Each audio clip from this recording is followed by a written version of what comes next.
True Light Network. Truly beyond truth.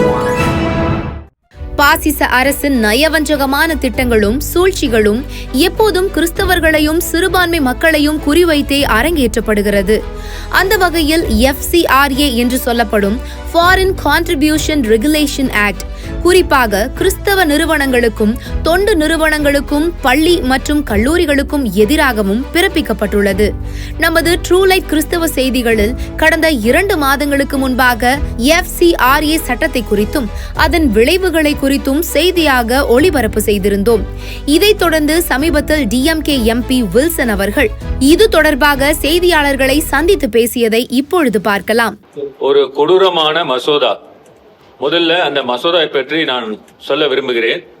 அந்த மசோதால ஏற்கனவே 2010 போடப்பட்ட அந்த சட்டத்தில் ஒரு பல திருத்தத்தை கொண்டு வருகிறார்கள்.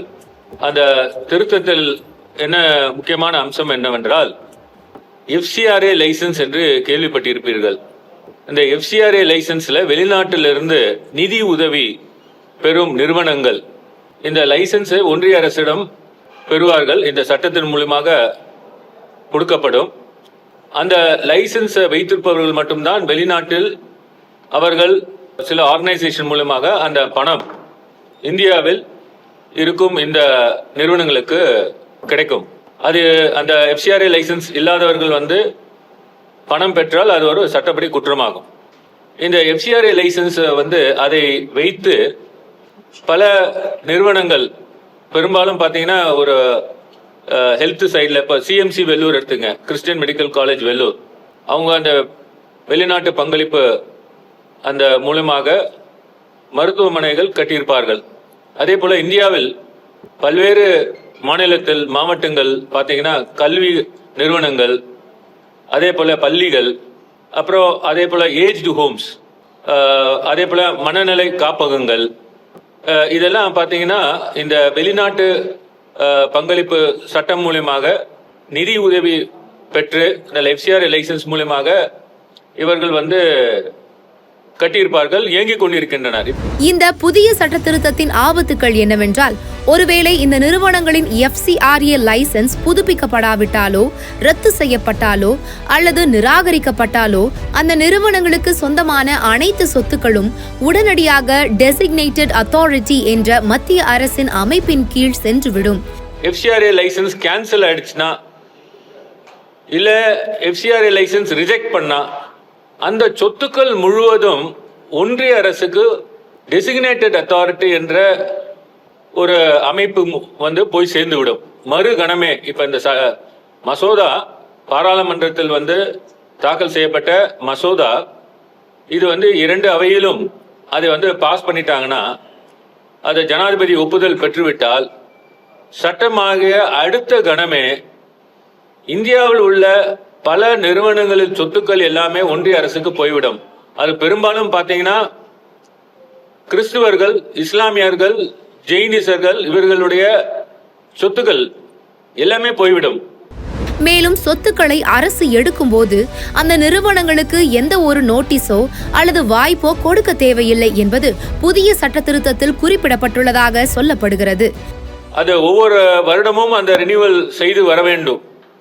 ரினியூவல் பண்ணலன்னா அவங்க இந்த மசோதா பிரகாரம் இது சட்டமாகிவிட்டால் அந்த சொத்துக்கள் எல்லாமே இந்த டெசிக்னேட்டட் அத்தாரிட்டி என்ற ஒரு அமைப்புக்கு போய் சேர்ந்துவிடும், ஒன்றிய அரசுடைய அமைப்புக்கு போய் சேர்ந்துவிடும்.